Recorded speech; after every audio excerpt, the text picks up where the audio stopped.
नमस्ते दोस्तों, आज हम बात करेंगे एक इम्पोर्टेंट टॉपिक की, 5 kingdom classification proposed by R.H. Whittaker in 1969।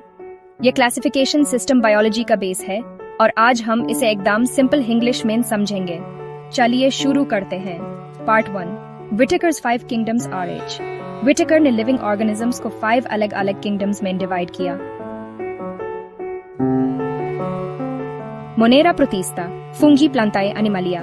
उन्होंने कुछ इंपॉर्टेंट फीचर्स के बेसिस पर यह क्लासिफिकेशन किया, जैसे सेल स्ट्रक्चर, प्रोकैरियोटिक या यूकैरियोटिक बॉडी ऑर्गेनाइजेशन, यूनिसेल्युलर या multicellular, mode of nutrition, autotrophic या हेटेरोट्रॉफिक रिप्रोडक्शन और फिलोजेनेटिक रिलेशनशिप्स यानी एवोल्यूशनरी बैकग्राउंड।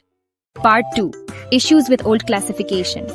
पहले जो क्लासिफिकेशन होती थी उसमें बहुत सारे अलग ऑर्गेनिजम्स को एक ही ग्रुप में रख दिया जाता था, जैसे bacteria, blue green algae, fungi, mosses, ferns, gymnosperms और एंजियोस्पर्म्स, सबको प्लांट्स के अंडर रख दिया जाता था। क्यों? क्योंकि सबके पास सेल वॉल होती थी। बट अनमेन और भी मेजर डिफरेंसेस होते हैं। बैक्टीरिया एंड सायानोबैक्टीरिया प्रोकैरियोटिक होते हैं, बाकी सब यूकैरियोटिक होते हैं। कुछ यूनिसेल्युलर होते हैं जैसे च्लामिडोमोनास और कुछ मल्टीसेल्युलर जैसे स्पिरोजेरा फंगी हेटेरोट्रोप्स होते हैं और उनकी सेल वॉल चिटिन की होती है। ग्रीन प्लांट्स ऑटोट्रॉप्स होते हैं और उनकी सेल वॉल सेलुलोसे की होती है। सो ऐसे ऑर्गेनिजम्स को एक ही किंगडम में रखना गलत था। इसीलिए विटेकर ने न्यू क्लासिफिकेशन सिस्टम प्रपोज किया। फंगी को एक अलग किंगडम दिया गया क्योंकि उनका न्यूट्रिशन और सेल वॉल अलग होती है। सारे प्रोकैरियोटिक ऑर्गेनिजम्स को किंगडम मोनेरा में डाला गया और यूनिसेल्युलर यूकैरियोटिक ऑर्गेनिजम्स जैसे च्लामिडोमोनास, क्लोरेला, अमीबा, पैरामीशियम सबको किंगडम प्रोटिस्टा में रखा गया।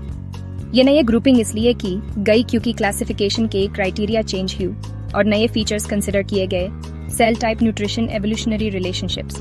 बायोलॉजिस्ट हमेशा क्लासिफिकेशन को बेटर बनाने की कोशिश करते हैं। अब क्लासिफिकेशन सिर्फ स्ट्रक्चर पे नहीं बल्कि एवोल्यूशनरी कनेक्शन पे भी बेस्ड होती है। इसे हम कहते हैं फाइलोजेनेटिक क्लासिफिकेशन। आगे चल के आप एक और सिस्टम पढ़ेंगे, 3 डोमेन सिस्टम, जिसमें मोनेरा को 2 डोमेन्स में बांट दिया गया है, लेकिन वो हम डिटेल में फ्यूचर क्लासेस में पढ़ेंगे। इस चैप्टर में हम डिटेल में पढ़ेंगे kingdom Monera, kingdom protista, kingdom fungi, बाकी 2 किंगडम्स प्लांटे और एनिमालिया। आप ऑलरेडी काफी डिटेल में जूनियर क्लासेस में पढ़ चुके हैं और इन्हें आप हायर क्लासेस में और डीपली पढ़ेंगे। तो दोस्तों, आज के लिए बस इतना ही। आपने जाना कि पहले क्लासिफिकेशन में क्या प्रॉब्लम्स थी और विटेकर ने कैसे एक बेटर सिस्टम इंट्रोड्यूस किया। अगले वीडियोस में हम डिटेल में पढ़ेंगे kingdom Monera with examples, features and types. अगर वीडियो पसंद आया हो तो लाइक करें, चैनल को सब्सक्राइब करें और शेयर करना ना भूलें। मिलते हैं नेक्स्ट क्लास में।